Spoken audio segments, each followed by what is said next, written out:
Student, good afternoon. Chapter 7 की exercise हम अभी करने वाले हैं। तो उनका पहला क्वेश्चन है स्वाध्याय का। निम्नलिखित प्रश्नों के एक एक वाक्य में उत्तर लिखिए। उनका पहला क्वेश्चन है, जहाज का पंछी जहाज से उड़कर फिर कहाँ आता है। तो कवि कहते हैं कि जहाज का पंछी जहाज से उड़कर फिर जहाज पर ही आता है। दूसरा क्वेश्चन है, सूरदास के मधुकर को करील फल क्यों नहीं भाता। उसने श्री कृष्ण भक्ति का अम्बुज रस चख लिया है, इसलिए उसको करील रस नहीं भाता। ये उनका आंसर है। तीसरा क्वेश्चन है, बाल कृष्ण के मुख पर किसका लेप किया हुआ है।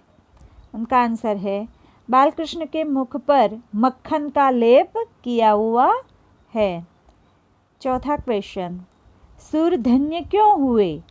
सूर यानी सूरदास अपने आप को धन्य क्यों मानते हैं। तो उनका आंसर है कि उन्हें श्री कृष्ण की दुर्लभ छवि के दर्शन हो गए थे, इसलिए वो अपने आप को धन्य मानते हैं। आगे है क्वेश्चन नंबर 2। निम्नलिखित प्रश्नों के उत्तर विस्तार से लिखिए। पहला क्वेश्चन है, सूर ने किन उदाहरणों द्वारा अपनी अनन्य भक्ति भावना प्रकट की है। तो उनका आंसर यहाँ पर है नीचे।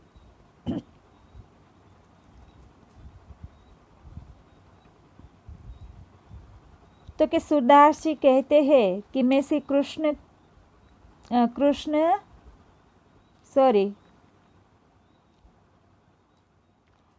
रूपी जहाज का पंछी हूँ। मैं उन्हें छोड़कर और कहीं नहीं जा सकता। श्री कृष्ण की महिमा भूलकर मैं और किसी देवता का ध्यान नहीं कर सकता। श्री कृष्ण जैसी गंगा का जल मिलने के बाद मुझे कुएं का जल पीने की चाह नहीं है। मेरा मन मधुकर श्री कृष्ण की भक्ति का अम्बुज रस चखने के बाद अन्य किसी रस की इच्छा नहीं रखता। मेरे प्रभु तो कामधेनु के समान है, उनको छोड़कर मैं बकरी का दूध दूहने क्यों जाऊं।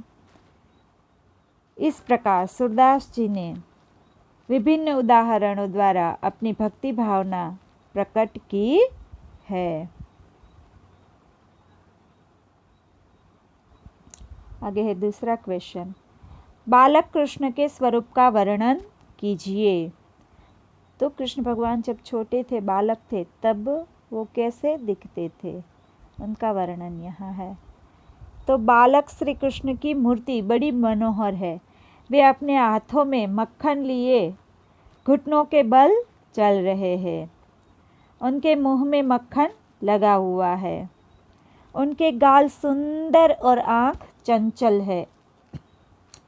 उनके माथे पर गोरोचन का तिलक लगा हुआ है।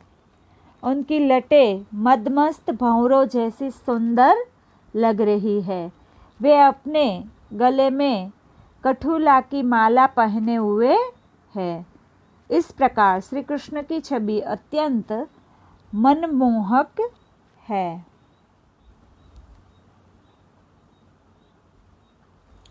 उनके बाद है तीसरा क्वेश्चन, सूरदास अपने आप को क्यों धन्य मानते हैं। तो कि सूरदास है वो अपने आप को धन्य क्यों मानते हैं।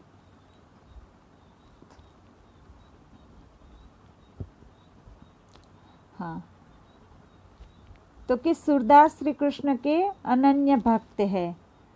श्री कृष्ण के अतिरिक्त वे अन्य किसी का ध्यान नहीं करते। श्री कृष्ण की मनमोहक छवि सदा उनकी बसी रहती है। यह छवि उन्हें अनुपम सुख प्रदान करती है। वे श्री कृष्ण की इस छवि को दुर्लभ मानते हैं। उन्हें अपने प्रभु की इस अनोखी मूर्ति के दर्शन हुए हैं, इसलिए वे अपने आप को धन्य मानते हैं। आगे है क्वेश्चन नंबर 3, जिनमें तत्सम रूप के कुछ शब्द दिए गए हैं जिसका आपको तत्सम रूप बनाना है। पहला शब्द है अनत, तो उनका है अन्यत्र। दूसरा वर्ड है पंछी, तो उनका है पक्षी। महात्म तो महात्म। पियासो यानी प्यासा। दुर्मति तो दुर्मति।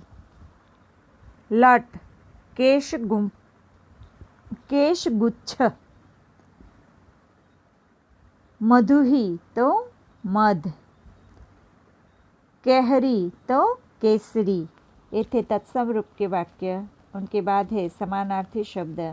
इनके अंदर जो आपके क्वेश्चन में है वो तो है ही समानार्थी, पर इनके अलावा और भी मैंने इस चैप्टर के कुछ शब्द लिए हुए हैं। पक्षी तो उनका अर्थ होता है, उनका समानार्थी है खग। अम्बुज तो जल। कूप तो कुआं। मधुकर तो भ्रमर। धेनु तो गाय। छेरी तो बकरी। नवनीत तो मक्खन। लोचन तो नयन। कंठ तो गला। नख नाखून। कर तो उनका पर्यायवाची है हाथ। रेणु धूल।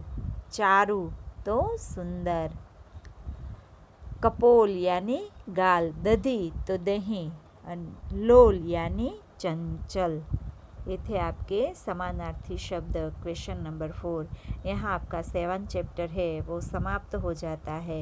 इन्हीं के साथ मैं आपको आज नया चैप्टर शुरू कर रही हूँ इसी वीडियो में, और ये है चैप्टर नंबर 8, जिनका नाम है गुलमर्ग की खिड़की से एक रात, जिनके लेखक है मोहन राकेश। ये उनके लेखक है। पहले थोड़ा लेखक का हम परिचय लेते हैं, बाद में मैं आपको चैप्टर समझा दूंगी। लेखक का नाम है मोहन राकेश।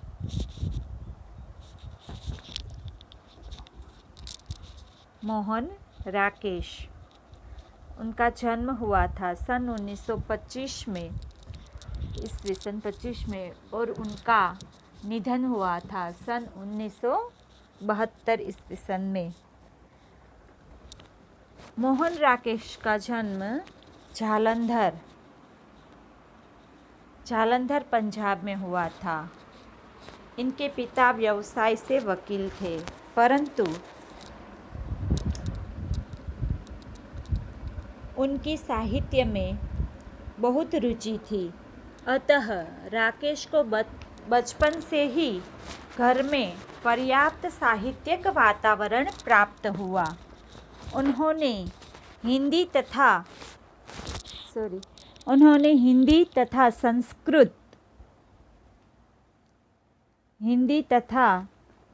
संस्कृत में MA तक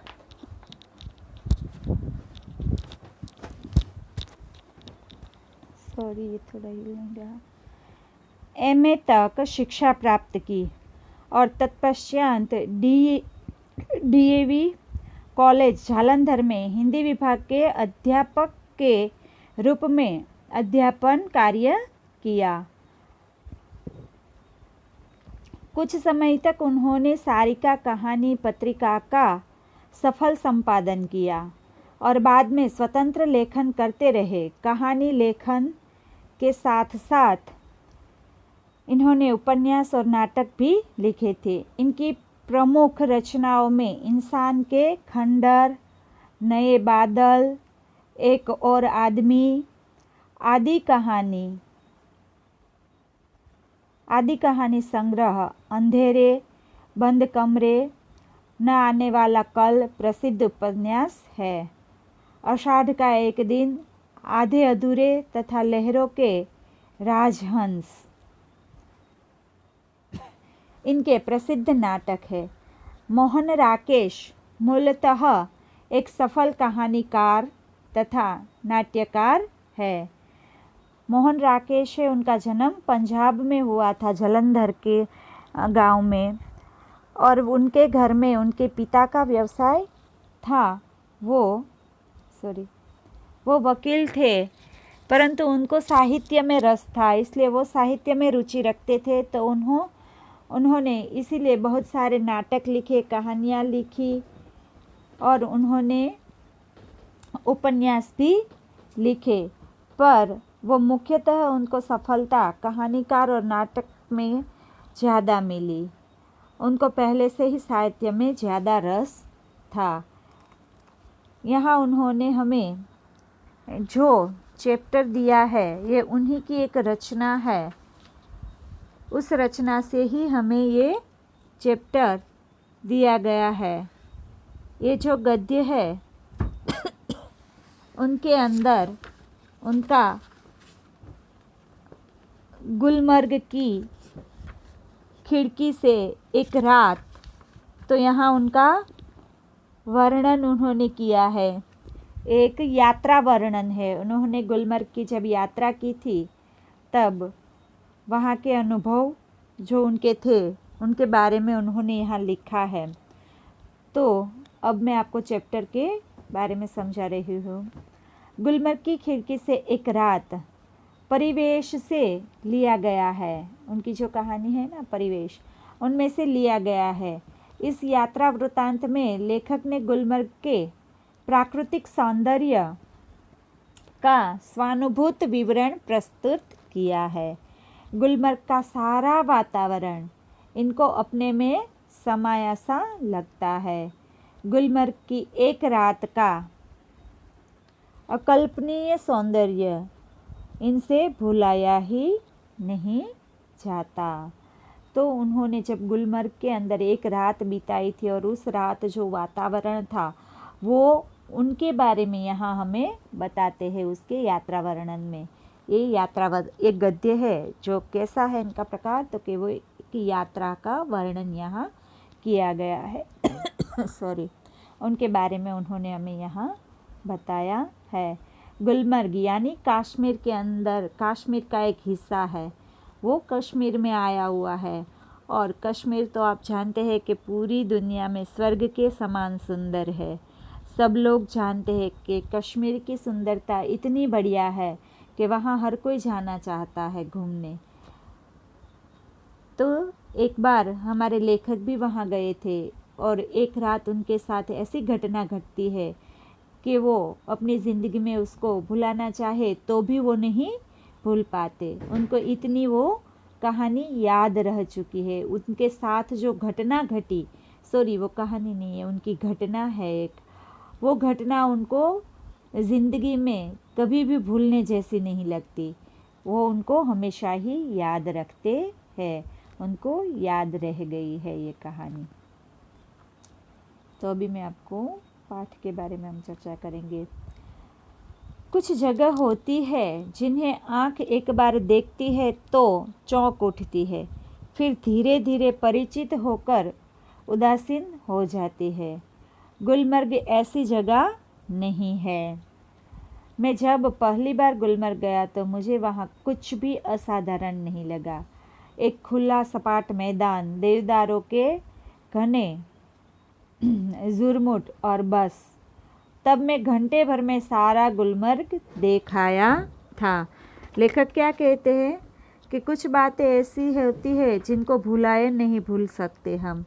पहली बार जब वो गुलमर्ग जाते हैं तो वो एक घंटे में सारा गुलमर्ग घूम के चले आते हैं। उनमें कुछ भी ऐसा असाधारण, कुछ नावीन्यता उसको नहीं दिखी थी तब जब वो पहली बार गए थे ना, तब तो उनको वो बिल्कुल ही साधारण सा लगता है।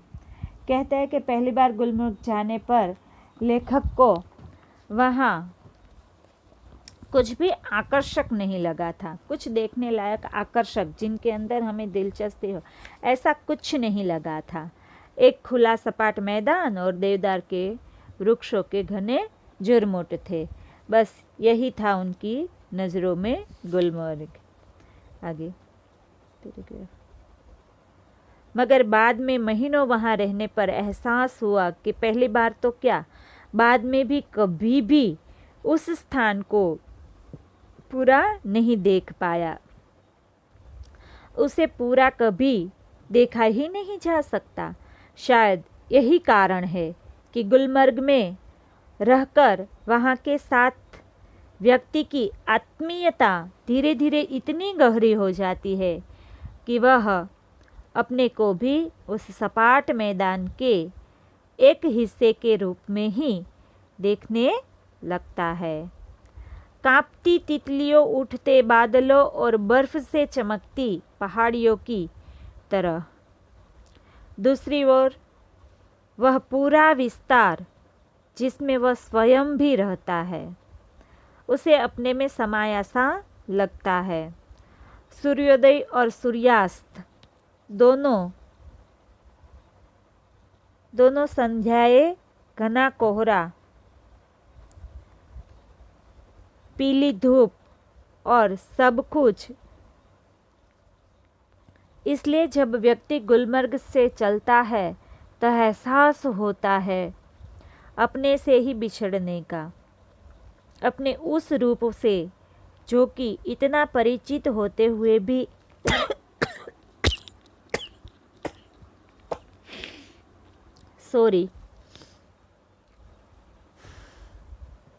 अपने उस रूप से जो कि इतना परिचित होते हुए भी सदा अपरिचित बना रह जाता है।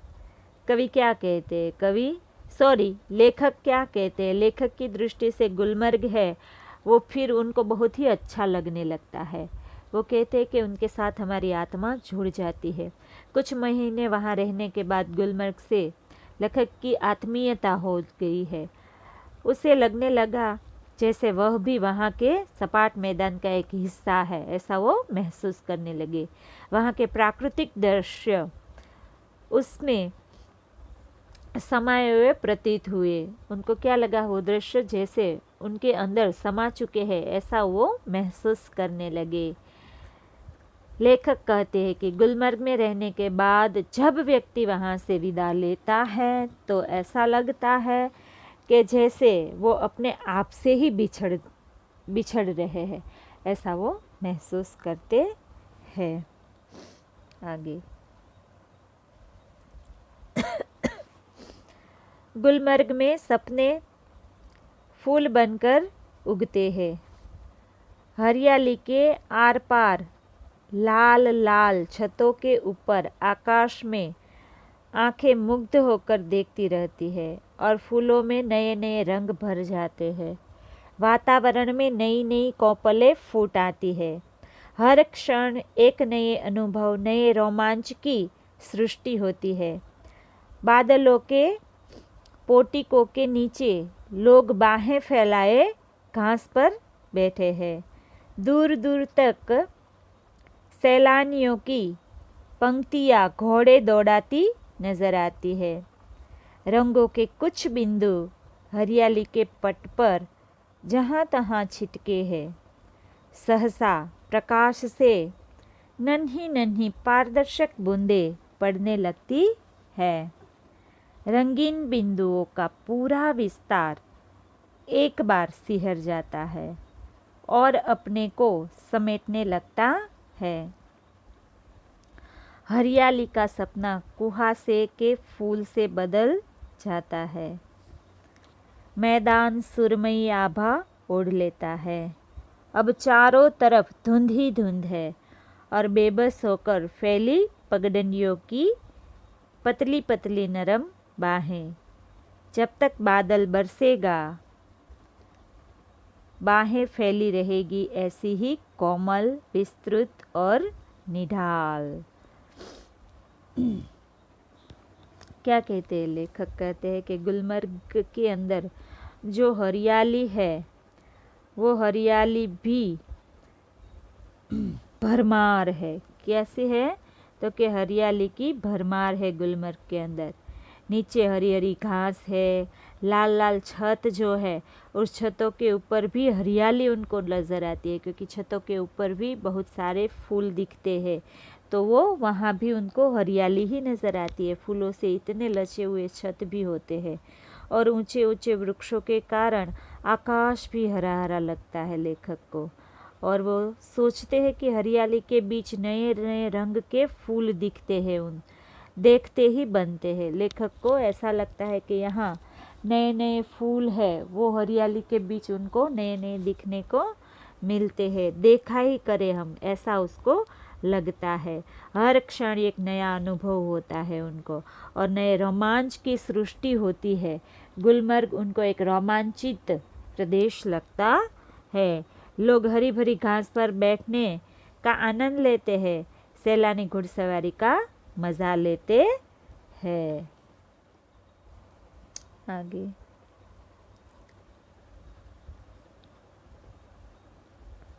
सूरज चमकेगा तो फूल में से नया सपना जन्मेगा।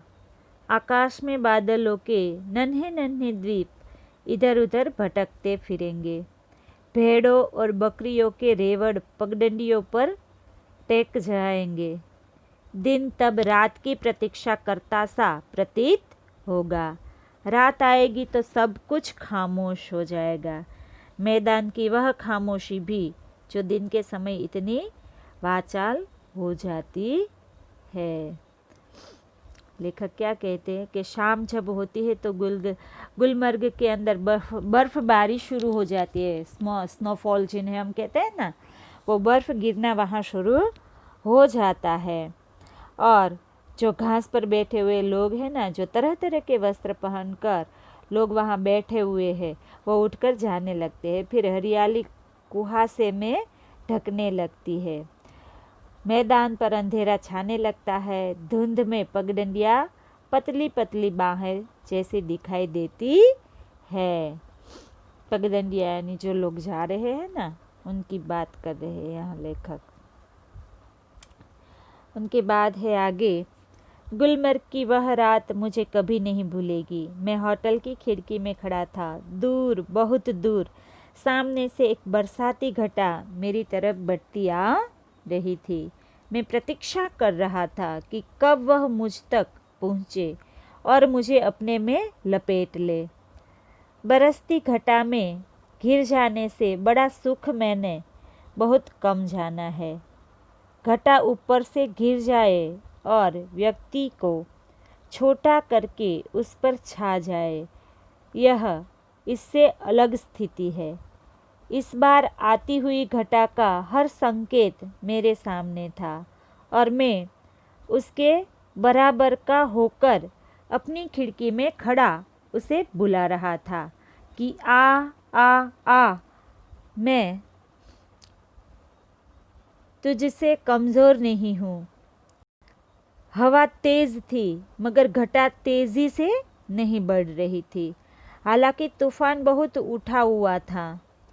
बार बार जोर की गरज होती थी जिससे धरती और आकाश की शिराएं कांप जाती थी।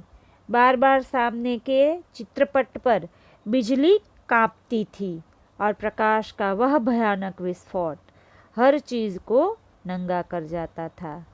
मैं खुश था कि थोड़ी देर में ये बूंदें मेरे ऊपर बरसेंगी। बिजलियों का यह कहर मेरे ऊपर टूटेगा। मैं बाहें फैलाकर सामने से उसे अपने ऊपर लेने के लिए तैयार था। क्या कहते हैं लेखक कि मैं उन सब को महसूस करना चाहता था, उनको अपने में लिपटाना चाहता था। वो उसका इंतज़ार करते हैं। एक रात जब लेखक खिड़की से खड़े थे ना, तब उनको ऐसा लगता है। एक रात लेखक अपने होटल की खिड़की में खड़े हुए थे। दूर सामने से एक बरसती घटा उसके नज़दीक आती है, बढ़ती हुई उसको दिखाई देती है। लेखक चाहते थे कि वो घटा उस तक पहुंच जाए और वो उनमें लिपट जाए। वो अपने आप को उस घटा में लिपटाना चाहते थे। हवा तूफानी थी और बादलों की गर्जना के साथ बिजली भी चमक रही थी। लेखक बरसती इस घटा का आनंद लेना चाहता था, लेकिन तूफान रुक गया और लेखक की इच्छा पूरी नहीं हो पाई। लेखक जो चाहते थे वो नहीं हो सका।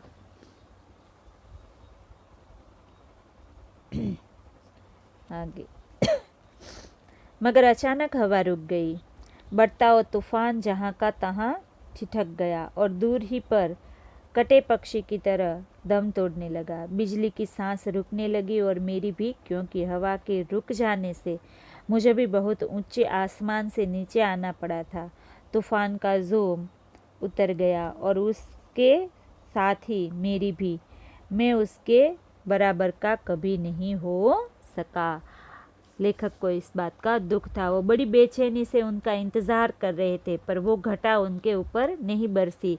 वो रुक जाती है और लेखक की जो इच्छा है वो अधूरी रह जाती है। वो अपनी इच्छा पूरी नहीं कर पाते। आगे, वे ऐसे क्षण थे जो जीवन में 2-1 बार ही आते हैं। गुलमर्ग में रहते हुए ऐसे क्षण हर किसी के जीवन में किसी न किसी रूप में अवश्य आते होंगे।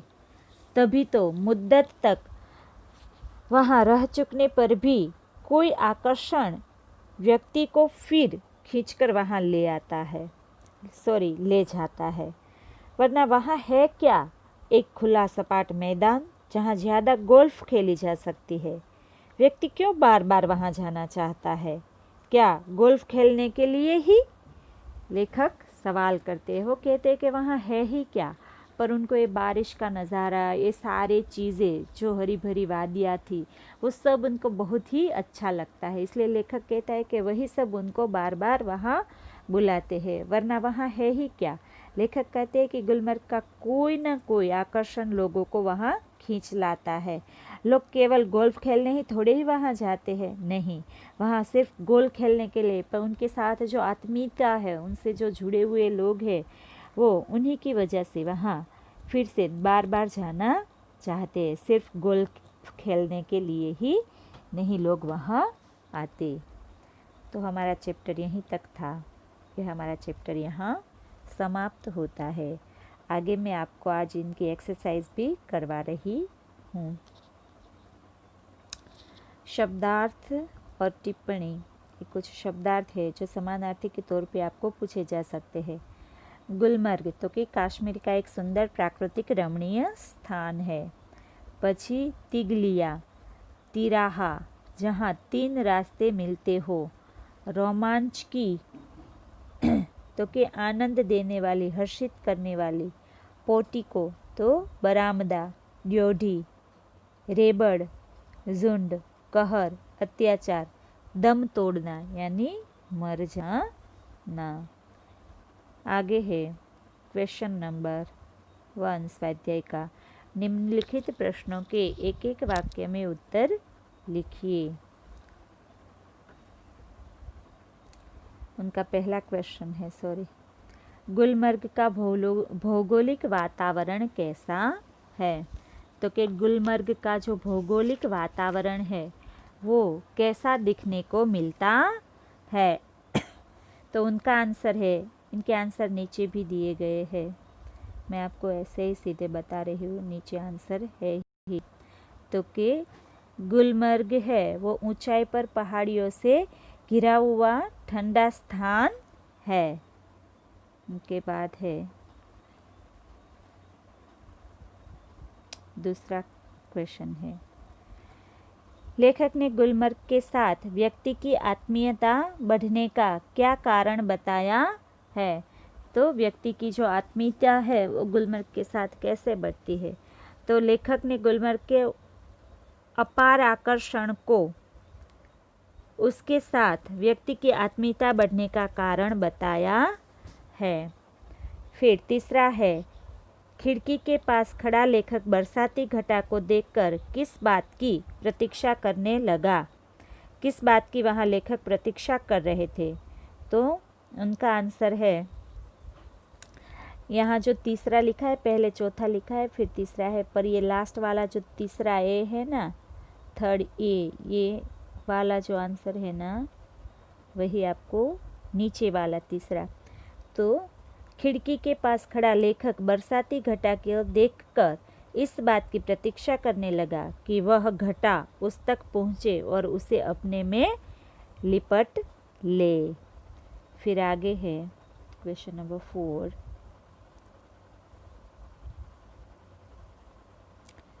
लेखक की प्रतीक्षा असफल क्यों हुई?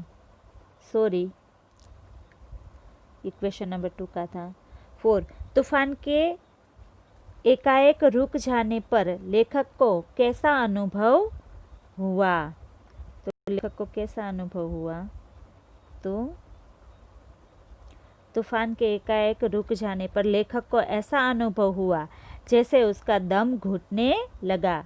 ये वाला जो 4th क्वेश्चन है ना, दोनों 3 के बीच, ये उनका आंसर है। अब आगे है क्वेश्चन नंबर 5। सॉरी, लेखक को किस बात का अफसोस हुआ? तो कि लेखक को किस बात का अफसोस हुआ? लेखक को इस बात का अफसोस हुआ कि वह बरसाती घटा उसके बराबर नहीं हो सकी। वो उनके बराबर होना चाहते थे पर वो बराबर नहीं हो सकी। घटा रुक जाती है ना बरसाती, और उसको जो करना था वो नहीं कर पाए, वो बारिश में नहीं भीग सकी। लेखक ने गुलमर्ग की पगडंडियों के लिए क्या उपमा दी? तो लेखक ने पगडंडियों के लिए क्या उपमा दी? तो लेखक कहते हैं कि लेखक ने गुलमर्ग की पगडंडियों के लिए पतली पतली नरम बाहों की उपमा दी है। और फिर दूसरा क्वेश्चन, उनकी बात का जो क्वेश्चन है, क्वेश्चन नंबर 2, गुलमर्ग से विदा होते समय सैलानियों को कैसा एहसास होता है? सैलानियों जब गुलमर्ग से जाते हैं तो उनको कैसा एहसास होता है?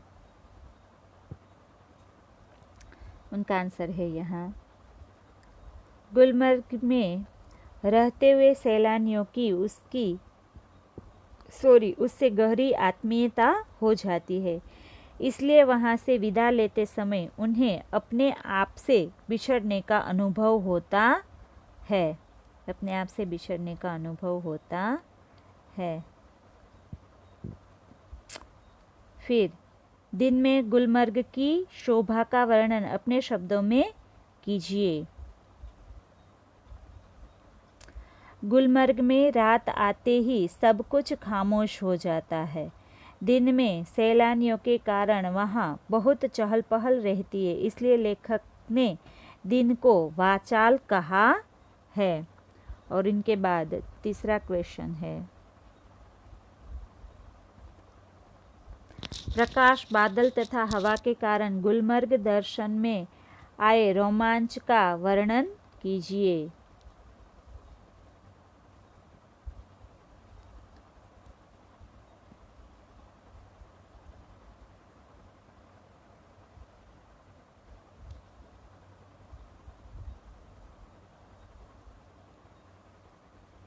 सॉरी, इनका आंसर यहाँ है क्वेश्चन नंबर 2 का।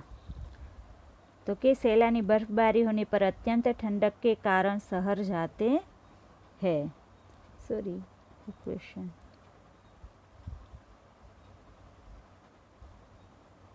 एक क्वेश्चन था, सैलानी कब और क्यों सिहर जाते हैं? तो क्यों और कब सिहर जाते हैं? तो कि सैलानियाँ बर्फबारी होने पर अत्यंत ठंडक के कारण सिहर जाते हैं। ये जो सर्कल वाला A3 है, इक्वेशन नंबर 2 का आंसर यहाँ पर लिखा हुआ है। उनके बाद 4th क्वेश्चन जो है वो है, प्रकाश, बादल तथा हवा के कारण गुलमर्ग दर्शन में आए रोमांच का वर्णन कीजिए। सॉरी, ये तीसरा क्वेश्चन है। सॉरी, ये है, लेखक की प्रतीक्षा असफल क्यों हुई? चौथा क्वेश्चन, ये उनका आंसर यहाँ है। लेखक तूफानी हवा के साथ आ रही बरसाती घटा घिर जाने की प्रतीक्षा कर रहे थे, लेकिन तूफान रुक जाने से घटा उस तक नहीं पहुंची, इसलिए लेखक की प्रतीक्षा असफल हुई। इनके बाद है क्वेश्चन नंबर 3। उनका क्वेश्चन है, वो भी ऊपर है, गुलमर्ग में अपने फूल बनाकर उगते हैं हरियाली। सॉरी, क्वेश्चन नंबर 3 है। ओहो, सॉरी है बच्चों। लेखक ऐसा क्यों कहता है कि गुलमर्ग को कभी पूरा देखा नहीं जा सकता? तो उनका आंसर भी यहीं पर नीचे है। लेखक ऐसा क्यों कहते हैं? तो गुलमर्ग में रहकर वहाँ के साथ व्यक्ति की आत्मीयता बहुत गहरी हो जाती है। यहाँ तक कि व्यक्ति अपने आप को वहाँ के सपाट मैदान का एक हिस्सा समझने लगता है। वहाँ के जिस परिसर में व्यक्ति रहता है वह उसके भीतर समा जाता है। आत्मीयता का कहीं और छोर नहीं होता। इसलिए लेखकों को लगता है कि गुलमर्ग की कभी पूरा देखा नहीं जा सकता। इसलिए लेखक को लगता है कि गुलमर्ग कभी पूरा देखा नहीं जा सकता। उनके बाद दूसरा क्वेश्चन है, दिन में गुलमर्ग की शोभा का वर्णन अपने शब्दों में कीजिए। तो कि दिन में, आंसर 2, दिन में गुलमर्ग का हरा भरा रूप आँखों को मुग्ध कर देता है। धरती से लेकर आकाश तक हरियाली ही हरियाली दिखाई देती है। हर घास के बीच तरह तरह के रंग बेरंगे फूल खिलते हैं। वातावरण में नई नई कोपलें फूट आती है। सैलानी घुड़सवारी का आनंद लेते नजर आते हैं। हर क्षण नए अनुभव और रोमांच की सृष्टि होती है। आकाश में बादलों के नन्हे नन्हे द्वीप तैरते दिखाई देते हैं। पगडंडियां भेड़ बकरियों के रेवड़ों ढक जाती है। इस तरह दिन में गुलमर्ग की शोभा देखने लायक है। आगे है तीसरा क्वेश्चन,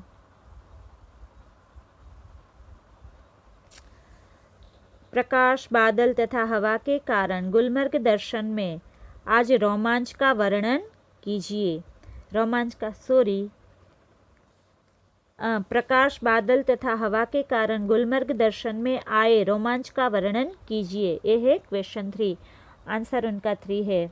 गुलमर्ग प्रकृति की क्रीड़ा स्थली है। बर्फ से ढके पहाड़ों पर सूर्य का प्रकाश सुनहली आभा प्रकट करता है। आकाश से बरसते बर्फ के पारदर्शक कण प्रकाश में उज्जवल हो उठते हैं। बादलों के समूह आकाश में ऐसे विचरते हैं जैसे नन्हे नन्हे द्वीप इधर उधर भटक रहे हो। सुहावनी लगने वाली हवाएं एकाएक तूफान का रूप ले लेती है। तेज हवा के साथ बरसाती घटाएं तेजी से आगे बढ़ती है। बीच बीच में बिजली भी कांधने लगती है। इस प्रकार प्रकाश, बादल और हवा के कारण गुलमर्ग एक अनोखे रोमांच से भर जाता है। आगे है क्वेश्चन नंबर 4। उनके 2 क्वेश्चन है।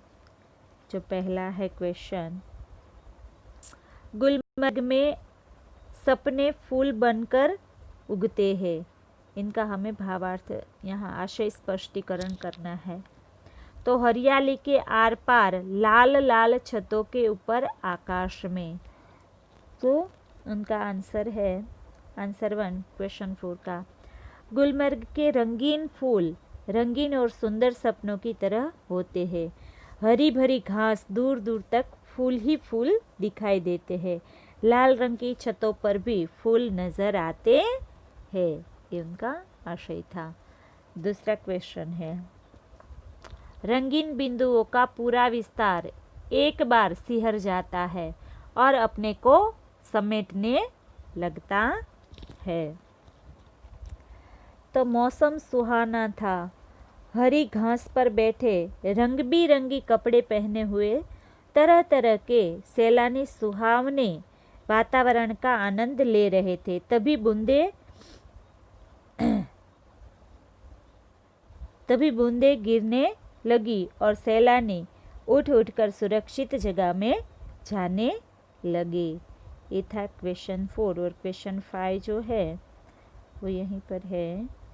उनके अंदर आपको एक MCQ दिया गया है क्वेश्चन 5 में। तो जो क्वेश्चन 5 है वो यही है। क्वेश्चन 5 तो कि हरियाली का सपना कुहासे के फूल से बदल जाता है। यह दृश्य किस समय का है? तो प्रातःकाल, दोपहर, क सायकाल और ड अर्धरात्रि। इन विकल्पों में से आपको सही विकल्प चुनना है। तो इनका सही जवाब है क सायकाल, जहां अंडरलाइन की हुई है। उनके बाद है क्वेश्चन नंबर 6। उनके अंदर जो है क्वेश्चन नंबर 6 के अंदर यहाँ आपको पहला जो है वो विरोधी शब्द का है। इनके अंदर विरोधी शब्द दिए गए हैं। तो पहला शब्द है साधारण, दूसरा शब्द है मान। तो साधारण तो उनका विरुद्धार्थी है असाधारण। मान तो अपमान, उदार तो अनुदार, रंग तो बेरंग, स्मृति तो विस्मृति। उनके बाद है विशेषण। आपको विशेषण शब्द बनाइए, उचित प्रत्यय जोड़कर बनाने हैं। तो पहला है शब्द सुरमा तो सुरमई, बरसात तो बरसाती, तूफान तो तूफानी, चमक तो चमकीला या चमकदार, विस्फोट तो विस्फोटक। उनके बाद है तीसरा उचित प्रत्यय जोड़कर संज्ञा बनाइए। तो पहला है लाल तो लालिमा, खामोश तो खामोशी, कमज़ोर तो कमज़ोरी, आकर्षक तो आकर्षण। ये था आपका क्वेश्चन नंबर 6। अब क्वेश्चन नंबर 7 वाक्य में प्रयोग कीजिए। पहला है विस्फोट, तो उसका अर्थ है किसी पदार्थ का तेज आवाज़ के साथ फटना। वाक्य बम विस्फोट से आसपास के मकान हिल उठे। आकर्षण तो खिंचाव। वाक्य तितलियों को फूलों का बड़ा आकर्षण रहता है। पारदर्शक अपार आर पार दिखाई देने वाला। उनका वाक्य है घना कहरा अब पारदर्शक होने लगा है। चौथा है रोमांचक, रोंगटे खड़े कर देने वाला। तो उनका वाक्य है जादूगर ने बड़े रोमांचक खेल दिखाए। यहाँ तक आपका पूरा एक्सरसाइज चैप्टर 8 यहाँ पूरा हो जाता है। तो आज का हमारा वीडियो यहीं तक रहेगा। थैंक यू बच्चों।